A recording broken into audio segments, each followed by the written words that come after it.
স্থানাঙ্ক জ্যামিতি থেকে আমাদের মাঝে মধ্যেই দুটি বিন্দুর মধ্যবর্তী দূরত্ব বের করতে হয়, কিন্তু এই দুটি বিন্দুর মধ্যে যদি কখনো দুইটা ভুজ একই রকম হয়ে যায় অথবা দুইটা কোটি যদি একই রকম হয়ে যায়, তখন আমাদের দুই বিন্দুর মধ্যবর্তী দূরত্বের ওই ফর্মুলাটা ইউজ করার কোনো প্রয়োজনে পড়বে না।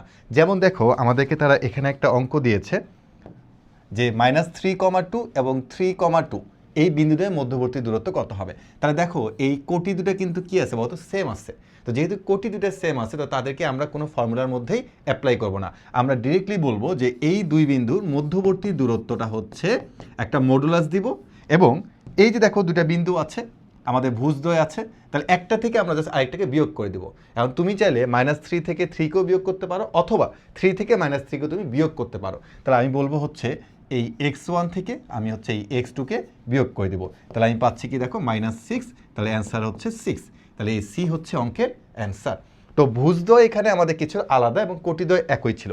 তাহলে দেখো তো যে এখন আমাদের এই অঙ্কের মধ্যে দুইটা ভুজ একই রকম আছে, তাহলে আমরা ভুজগুলোকে বাদ দিয়ে দিব। তাহলে আমরা কী করবো, জাস্ট কোটি নিয়ে কথা বলবো। তাহলে আমরা এখানে বলবো দূরত্ব ইকুয়াল টু, জাস্ট এই কোটি থেকে এই কোটিকে তুমি জাস্ট বিয়োগ করে দাও। তাহলে অ্যান্সার কত হচ্ছে 7 - 5, তাহলে অ্যান্সার হচ্ছে 2। এই যে দেখো, আমাদের এ হচ্ছে অঙ্কের অ্যান্সার। আর আমাদের দূরত্ব কিন্তু কখনো নেগেটিভ হতে পারে না। তাহলে দেখো তো এই অঙ্কটা তোমরা নিজেরা করতে পারবে কিনা। যদি নিজেরা করতে পারো তাহলে কমেন্ট সেকশনে অবশ্যই অ্যান্সারটা জানিয়ে দাও।